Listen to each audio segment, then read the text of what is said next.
Allah, astagfirullah. Lihatlah saudaraku bebangsa setanah air. Begitu menyedihkannya, saudara pribumi kita tunduk menyembah pada bangsa lain. Gak ada harga diri. Atas dasar apakah mengkultuskan manusia-manusia seperti ini? Dalam ajaran Islam, kultus manusia tidak diperbolehkan. Mereka keturunan Nabi juga. 4 juta jiwa para habaib imigran Yaman yang tinggal di seluruh wilayah Negara Kesatuan Republik Indonesia siap dideportasi semuanya, siap laksanakan tugas Raden Ronggo Kusumono Projo.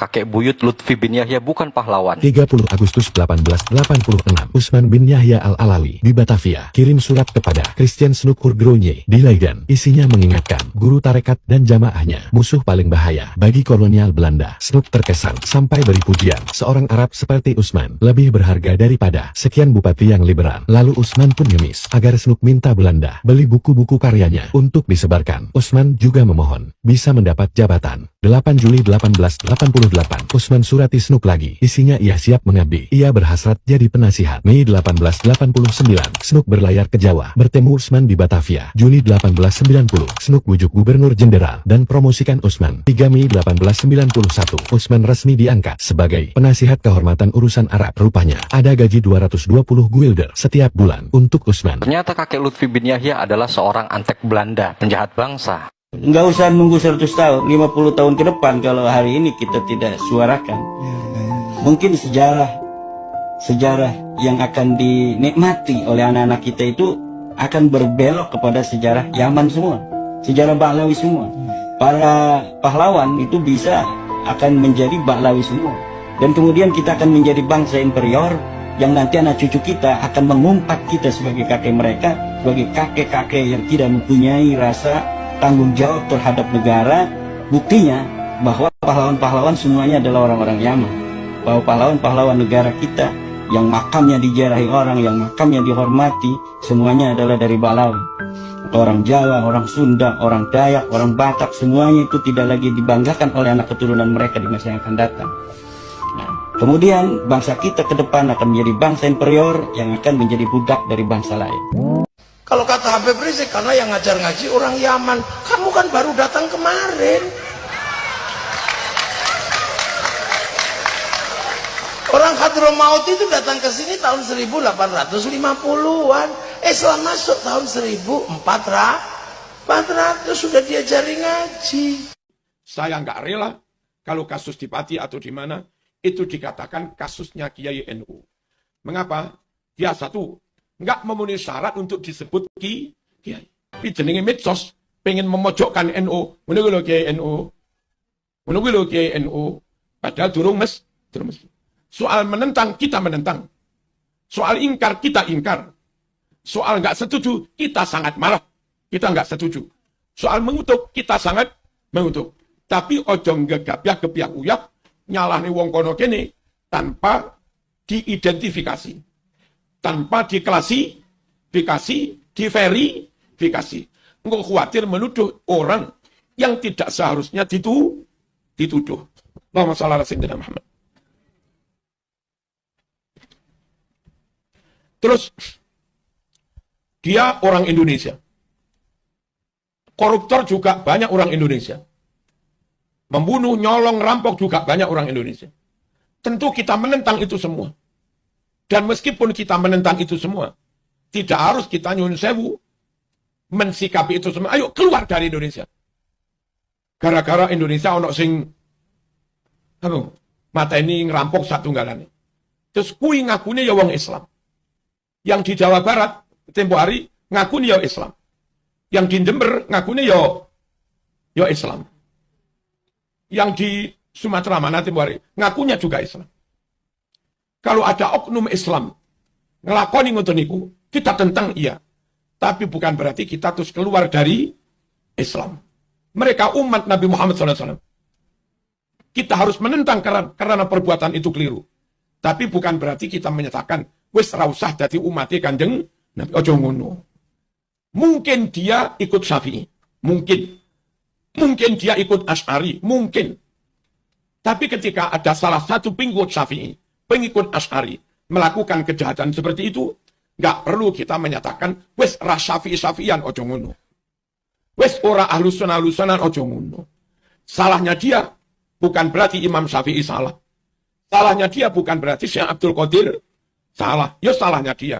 Salahnya dia bukan berarti Kanjeng Nabi salah. Ya yang salah dia. Nabi nggak salah. Dan andai orang Pati itu NU, andai orang Pati itu NU, maka nggak usah kita itu gara-gara menentang dia, lalu terus kebablasan, ra NU-NU-an wis ojo ngono. Paham nggih? Kita tetap NU, kita tetap belani NU. Salahnya satu orang bukan berarti NU keseluruhan menjadi salah. Bukan berarti Mbah Hashim menjadi salah. Kita tetap NU. Hanya sekali lagi, saya nggak rela kalau kasus di Pati atau di mana itu dikatakan kasusnya Kiai NU. Mengapa? Dia satu, nggak memenuhi syarat untuk disebut Kiai. Lalu ketika ditangkap polisi, ditakon, Kiai sopo? Kiai siapa kamu? Dia terang-terang, saya bukan Kiai. Nah. Dan kalau Kiai iso maca kitab opo? Alumni pondok endi? Wong yo nggak jelas. Maka salahnya orang Pati itu jangan dikait-kaitkan dengan NU.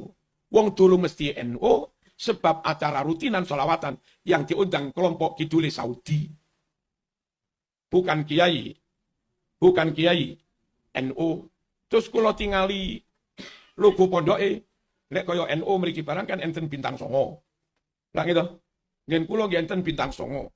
Ketika kita cari logo-logonya enggak ono bintang songo, meskipun mungkin padha kunute tidak bisa diklaim itu juga NU. Jadi Kiai bukan, menurut penuturan dia sendiri, NU juga belum tentu, karena indikasinya sholawatan yang diundang orang lain, bukan Kiai NU. Wong Jember apa, punya anggota dewan yang kelakuannya nggak sopan, nggak beretika, nggak punya tata krama. Masa sedang rapat dengar pendapat malah ngudut sambil main game? Di mana pikirannya? Di mana hati nuraninya? Tapi yang salah sih bukan anggota dewan ini sebenarnya, yang salah bukan. Yang salah itu orang tuanya. Usia masih belia, usia 25 tahun, udah dijadikan anggota dewan yang seharusnya dia masih nongkrong-nongkrong di kafe sama temennya sambil main game, sambil ngudut-ngudut itu. Belum layak jadi anggota dewan, dia seharusnya dibiarkan main sama temen-temennya, nongkrong-nongkrong sama temen-temennya, nongkrong pagi, pulang pagi gitu. Nggak layak jadi anggota dewan ini, masih harus main, masih harus pacaran, jalan-jalan tuh. Mas, berhenti jadi anggota dewan, ya. Balik lagi ke kafe-kafe, main game sampai pagi, sambil ngudut gitu aja. Percuma kalau Anda jadi anggota dewan, tidak mewakili aspirasi masyarakat, tidak bekerja untuk rakyat Jember. Jember, wong Jember ojo baper ya. Kalian aja lah yang komen tentang orang ini, tentang anggota DPR yang terhormat, DPRD Kabupaten Jember. Ya. Coba kalian komen gimana orang ini.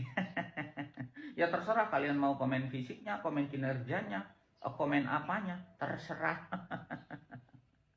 Kalau saya mau komentar yang positif. Anggota DPRD Jember ini keren. Usia 25 tahun sudah dilantik menjadi anggota dewan termuda. Keren banget.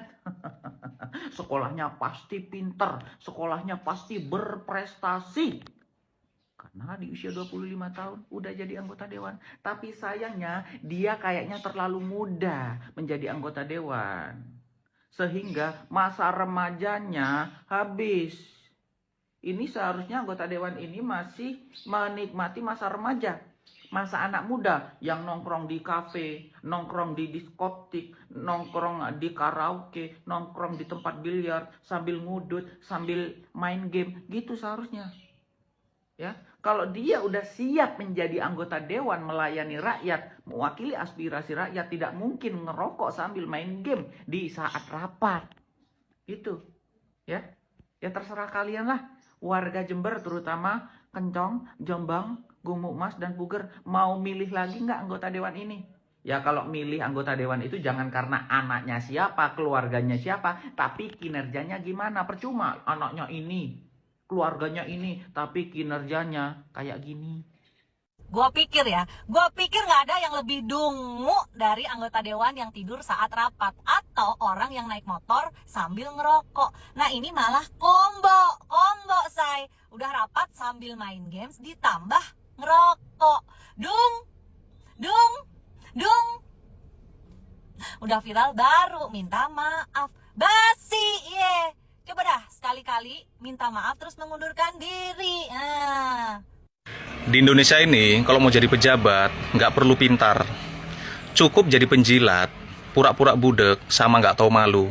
Kalian tengok nih berita yang lagi viral. Lagi rapat kesehatan, tetapi ada seorang anggota DPRD, itu malah sibuk merokok dan main game. Ini membuktikan ya, bahwasannya di Indonesia ini, itu banyak pejabat, yang otaknya itu tai semua. Bukannya sibuk memikirkan rakyat, tetapi sibuk kesenangannya sendiri. Pejabat tai kalian, ya. Bukan karena prestasi gemilang di kursi legislatif, anak mantan pejabat yang lagi menjabat ini terkenal karena aksi seenak udelnya ngebul ngudut sambil main game di tengah rapat penting membahas stunting dan kesehatan rakyat di DPRD Jember bersama Dinas Kesehatan, Kepala Puskesmas, dan BPJS Kesehatan di ruang Badan Musyawarah DPRD Senin 11 Mei 2026. Padahal dia menjabat di komisi yang ngurusin masalah kesehatan, sosial, dan kesejahteraan masyarakat. Ahmad Syari Asidiki, 25 tahun, anggota DPRD Jember termuda sekarang viral. Putra dari politikus terkenal Lora Fadil. Lora Fadil adalah mantan anggota DPR RI dari fraksi Nasdem yang sempat viral karena membawa 3 istrinya saat pelantikan di Senayan, tapi malah tidur di acara pelantikan. Kehadiran Syahri di DPRD Jember awalnya digadang-gadang akan membawa gaya kepemimpinan anak muda yang lebih segar. Syahri yang juga cucu kiai pemilik pesantren di Jawa Timur ini bertugas sebagai anggota Komisi D DPRD Jember. Komisi yang membidangi penanggulangan bencana, pendidikan, kesehatan, sosial, kepemudaan dan olahraga, perpustakaan dan kearsipan, pemberdayaan perempuan, perlindungan anak, dan keluarga berencana, tenaga kerja, serta bina mental. Tapi kelakuannya yang malah ngebul sambil main game di saat rapat penting membahas nyawa dan masa depan warga dianggap sebagai bentuk pengkhianatan terhadap kepercayaan konstituen. Kini sang legislator muda Gerindra ini harus bersiap menghadapi sidang Badan Kehormatan atau BK. Karir politik yang baru seumur jagung ini sedang dipertaruhkan. Apakah ia sanggup memperbaiki etika politiknya atau justru hanya akan dikenal sebagai anak pejabat yang hobi main game di tengah penderitaan rakyat? Anggota DPRD akhirnya minta maaf dan buka suara karena sudah ketahuan dilihat sedang main game ketika berbicara atau sedang mendengarkan kepalanya lagi bicara. Ya, kita mengapresiasi lah mereka, beliau ini berbesar hati buat meminta maaf. Tapi lihat tunggu dulu, ini minta maaf dari hati yang paling dalam atau karena ketahuan? Dan lo orang yakin cuman dia doang yang berlaku seperti itu? Itu terang-terangan di depan loh, di depan. Coba, kalau yang lain gimana tuh di belakang yang nggak kelihatan? Yang mau gue tekan di sini tuh, ya kan, kita kan punya adab. Balik lagi ke adab. Orang dasar nih, dasar. Orang itu bicara, kita kalau bisa tatap mata orang lagi bicara. Jangan lu main HP, apalagi main game sambil ngerokok. Itu sama sekali tuh nggak mencerminkan lu punya sopan santun dan lu nggak menghargai lawan bicara lu. Itu benar-benar parah gitu. Jadi buat anggota DPRD yang lain ya, gue maksudnya ngasih tahu, ngingetin, lu tuh dipilih sama rakyat dan lu dibayar oleh rakyat, pajak rakyat. Ya coba dengerin aspirasi dan jalankan tugas lu dengan baik, begitu. Ya mohon maaf kalau gue ada salah kata. Cuman gue mau negara kita maju aja dan seluruh aspirasi masyarakat didengerin. Saya Ahmad Syahri Asidiki, anggota DPRD Komisi D Kabupaten Jember. Saya sadar apa dengan saya lakukan. Saya hilaf. Saya sebagai anak muda juga banyak kekurangan. Semoga kedepannya ini tidak terulang lagi dalam hidup saya. Saya mohon maaf sebesar-besarnya kepada masyarakat, khususnya kepada masyarakat Jember.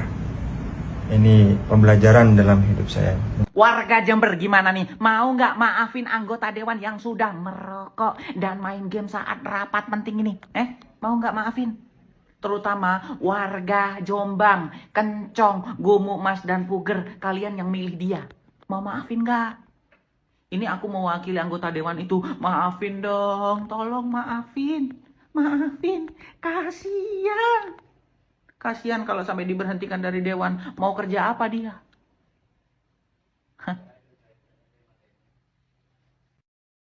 Ya saya berharap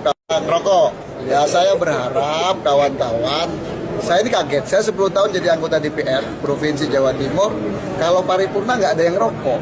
Nah pas masuk ke Jember, itu banyak yang rokok, bukan cuma anggota DPR loh ya, kepala UPT juga banyak yang rokok. Nah mungkin momentum ini sekaligus saya berharap mudah-mudahan nanti aturannya diperjelas. Ya kalau paripurna, acara paripurna, para kepala UPD dan semua yang hadir jangan merokok. Kasihan yang tidak merokok. Jangan-jangan yang merokok karena memang diperbolehkan. Nah begitu ya. Cuman pas lagi apes viral aja. Gitu.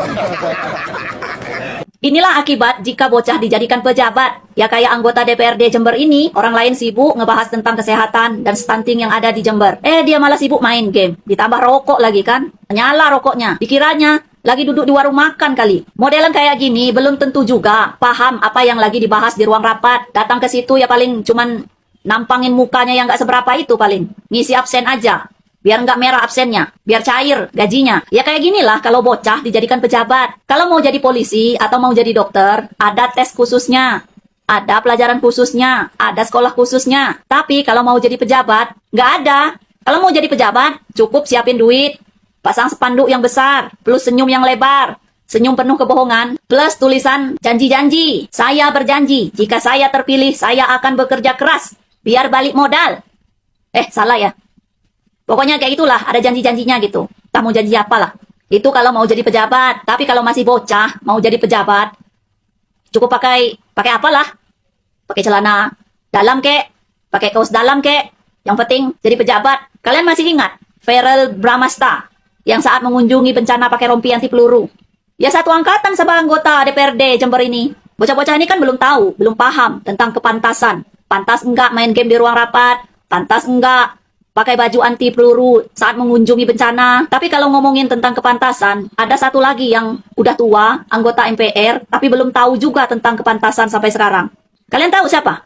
Bahkan udah dihujat pun, masih aja nggak paham-paham juga. Ada yang tahu? Ya, istri Gubernur Kalimantan Timur. Dia udah tua, istri pejabat, bahkan menjabat jadi anggota MPR. Tapi dia nggak paham tentang memantaskan diri gitu. Cara dia berpakaian untuk memantaskan dirinya gitu. Dimana dia harus pakai baju glamor, dimana dia harus pakai baju biasa aja. Masa mengunjungi rakyat miskin dia pakai baju kayak Ratu Elizabeth? Biar kelihatan apa? Biar kelihatan ketimpangannya gitu. Menurut kalian, kalau mau jadi pejabat itu, perlukah mempertimbangkan umurnya? Atau tidak perlu mempertimbangkan umurnya, cukup dengan pengalamannya saja? Bagaimana menurut kalian? Majelis Kehormatan Partai Gerindra akan memanggil anggota DPRD Jember, Ahmad Syahri Asidiki, yang viral gegara bermain game sambil ngerokok pada saat rapat Komisi D DPRD Jember. Pemanggilan ini dituangkan dan ditekan oleh surat pemanggilan dari Ketua Majelis Kehormatan Partai Gerindra, Habibur Rahman, menindaklanjuti pemberitaan media massa terkait video Ahmad yang viral tersebut. Ahmad Syahri dijadwalkan akan menghadap ke DPP Gerindra pada Jumat pekan ini, pukul 14.00 waktu Indonesia Barat, dan diminta membawa bukti dan saksi. Piye perasaanmu lek Dewan Perwakilan Rakyat iki gur dolanan HP pas neng kantor, teko kantor mek gur absen tok, ternyata nek kantor gur dolanan HP ngegame karo rokokan. Contohnya kayak ngene iki. Piye jajal perasaanmu? Malu kan ya, ini DPRD ya, lagi rapat merokok, lagi rapat main game, main handphone. DPRD apa ini? Turunkan ini dari jabatannya. Aku sebagai rakyat kecewa melihatnya ya. Ini mewakili rakyat, seperti ini kualitasnya. Kualitas main game waktu rapat ya, merokok di dalam ruangan. Ini kan banyak orang di dalam ruangan itu. Kenapa tidak ditegur? Berarti selama ini kalau rapat beginilah cara kerjanya ya. Cara kerjanya main game, merokok, terus gajian puluhan juta dibayar sama pemerintah. Turunkan seperti ini, nggak layak, memalukan DPRD ini ya. Ngapain digaji seperti ini? Tidak berkualitas. Ya, orang tahu, orang bego. Orang bodoh yang memilih seperti ini. Uangnya bermiliaran, dari mana itu? Cara kerja dia cuma duduk, merokok, main game. Rakyat ini menderita. Rakyat melihat itu kecewa. Justru masalah rapat yang membahas tentang kesehatan, justru harus fokus dong, ya kan? Ini enggak, dia justru main game, main handphone, merokok. Berarti selama ini seperti ini cara kerja DPRD. Memalukan. Memalukan ya, anggota DPRD ini ya, yang lagi rapat main game, merokok di dalam ruangan, yang lagi rapat membahas tentang kesehatan ya. Orang-orang banyak ini melihat dia merokok, main game, tapi diam aja ini ya. Beginikah kualitas DPRD? Sangat memalukan ya. Sebagai masyarakat melihat ini ya, sangat kecewa ya. Mereka mendapat gaji bulanan jutaan bahkan puluhan juta ya. Sedangkan masyarakat semakin miskin. Apa kualitasnya? Lihat seperti ini kualitasnya. Kualitas DPR yang merokok, yang main game di dalam rapat. Kecewa. Dasar DPR tolol seperti ini ya. Dipilih. Siapa yang mau milih seperti ini? Ya masyarakat lah. Ya lihatlah. Seperti ini adalah kualitasnya. Main game ya, merokok di dalam ruangan. Memalukan ya, anggota DPRD yang lagi rapat merokok, main game, main handphone ya, di dalam ruangan lagi membahas tentang kesehatan, dia justru merokok, main game ya. Kayak ginilah kualitas DPRD, sangat memalukan ya, sebagai rakyat yang melihat ini ya, nyaris sakit hati ya. Gaji bulanan banyak ya kan, sedangkan dia main game ya. Mohon maaf lah, takut nulai lah kayak gitu. Karena ini adalah seorang Lora, anaknya Kiai. Jangan mentang-mentang Lora ataupun anaknya Kiai, sampian di ruang rapat terus sampean nyebat. Sampian dibayar itu oleh hasil rakyat yang membayar pajak. Kayak gitu, sampean di sana itu untuk mendengarkan para pemimpin yang betul, malah sampean nyebat udah itu main game. Kalau gak niatnya bekerja di anggota DPR, gak usah masuk DPR, ngurus anak ngaji saja, kayak gitu loh. Sampean viral loh di mana-mana. Aduh, kok ada pemimpin Jember seperti ini, anggota DPR-nya. Mau taruh di mana muka Jember kebelakangannya ini? Aduh, itu hari Lumajang, sekarang Jember. Aduh, kapan Jember mau maju kayak gini, menyaingi para ibu kota lain kalau pemimpinnya seperti ini. Jangan mentang-mentang anak Lora, anak Kiai lah kayak gitu ya. Seenaknya aja kayak itu merokok di ruang rapat. Teman-teman, akhir-akhir ini ramai dibicarakan di media sosial, seorang anggota DPRD Jember menjadi sorotan karena terekam bermain game sambil merokok saat rapat berlangsung. Kemudian dia menyampaikan permohonan maaf setelah videonya viral di mana-mana. Ya, tentu kita marah ya melihat ada seorang DPRD yang tidak serius menjalankan rapat. Karena yang sebenarnya membuat banyak orang kecewa itu bukan sekedar apa yang dilakukan di saat rapat itu, tetapi karena ada sebuah amanah yang sedang dia abaikan. Dan saat seseorang diberi amanah, masyarakat berharap ada kesungguhan di dalamnya, berharap ada perhatian, berharap ada rasa tanggung jawab yang sangat besar. Jadi sekarang saya ingin mengajak kita refleksi lebih dalam. Dalam kasus ini, mungkin masalahnya bukan sekedar soal game dan merokok saat rapat. Bisa jadi masalah yang lebih besar adalah ketika kita mulai menganggap remeh hal-hal kecil. Karena begini teman-teman, sesuatu yang besar itu jarang runtuh karena satu kesalahan besar. Seringkali ia runtuh karena kebiasaan kecil yang dilakukan terus-menerus tapi dibiarkan. Makanya dalam pendidikan Islam, ada bukan hanya tentang cara berbicara dengan sopan, ada juga tentang menempatkan sesuatu pada tempatnya. Ada waktunya kita untuk bercanda, ada waktu untuk bersantai, dan ada waktu ketika amanah harus dijaga dengan sungguh-sungguh. Sehingga saya ingin bertanya pada diri saya sendiri, juga pada teman-teman. Jangan-jangan yang sedang kita kritik ini sebenarnya juga hadir dalam kehidupan kita. Hanya dalam bentuk yang berbeda. Mungkin saat orang tua kita berbicara, kita sibuk melihat ponsel. Mungkin saat kita bekerja, perhatian kita kemana-mana. Mungkin badan kita ada di tempat itu, tapi pikiran kita sedang pergi ke tempat lain. Makanya teman-teman, mari kita mulai dari hal kecil. Saat ada amanah, hadir sepenuhnya. Saat ada tanggung jawab, kerjakan dengan sepenuh hati. Karena masyarakat tidak berubah hanya karena sebuah kasus menjadi viral. Masyarakat berubah ketika kita belajar, kita semua belajar menghargai amanah, sekecil apapun itu. Assalamualaikum warahmatullahi wabarakatuh. Para Habib Ba'alawi dari Hadramaut Yaman memang telah mengklaim diri mereka sebagai Juriyah atau keturunan langsung dari Nabi Muhammad SAW. Meskipun tanpa bukti, namun nyatanya jutaan orang tetap mempercayai bahwa mereka adalah keturunan asli dari Nabi Muhammad SAW dari jalur Fatimah Az-Zahra. Mereka telah menyebar dari berbagai negara, termasuk di Indonesia. Bahkan di negara kita ini mereka dianggap sebagai raja, sehingga di Indonesia mereka memiliki jutaan pengikut. Mereka dianggap sebagai tuan, sedangkan pengikutnya dianggap seperti budak mereka. Kehadiran tesis ilmiah dari Kiai Haji Madudin Usman Al-Bantani atau Kiai Imad memang benar-benar menjadi sebuah pertanda atau kiamat bagi mereka. Karena berkat tesis Kiai Imad tersebut sudah berhasil menyadarkan jutaan umat Islam termasuk di Indonesia, di Malaysia, di Singapura, dan negara-negara lainnya. Banyak muhibin Habib yang sudah tersadar berkat dari tesis Kiai Imad tersebut, sehingga runtuhlah mimbar-mimbar mereka karena tesis ini.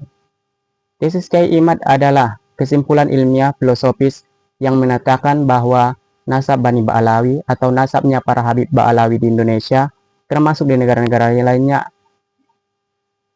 sudah terputus dari Nabi Muhammad SAW. Penelitian ini didasarkan pada kajian manuskrip sejarah abad ke-4 hingga ke-9 Hijriah, di mana Ubaidillah atau Abdullah yang diklaim sebagai anak Ahmad bin Isa tidak ditemukan di dalam kitab-kitab terdekat. Bukan hanya itu, Kiai Imad juga berhasil membongkar praktik jual beli nasab di Robitu Alawiyah, di mana menurut hasil dari bongkaran Kiai Imad bahwa Robiatu Alawiyah telah melakukan penjualan nasab kepada orang-orang pribumi, sehingga mereka memiliki nasab yang tersambung kepada Nabi Muhammad SAW, dan mereka mengaku sebagai juriyah Nabi Muhammad SAW bergelar Habib, padahal nyatanya mereka bukanlah keturunan asli dari Nabi Muhammad SAW, dan nasab mereka tersebut adalah nasab palsu, sehingga mereka telah melakukan penipuan kepada umat Islam yang tidak mengetahui hal tersebut. Seperti kita ketahui, Robitu Alawiyah adalah organisasi di Indonesia yang berdiri pada tanggal 27 Desember tahun 1928, di mana organisasi ini menghimpun warga negara Indonesia keturunan Arab dan mengelola pencatatan nasab.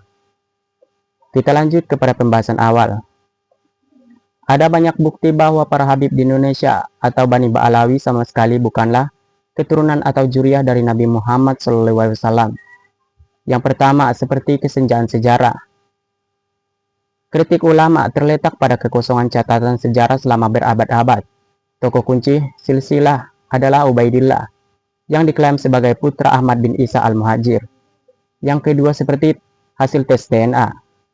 Beberapa pihak menggunakan hasil tes DNA sebagai bukti pendukung.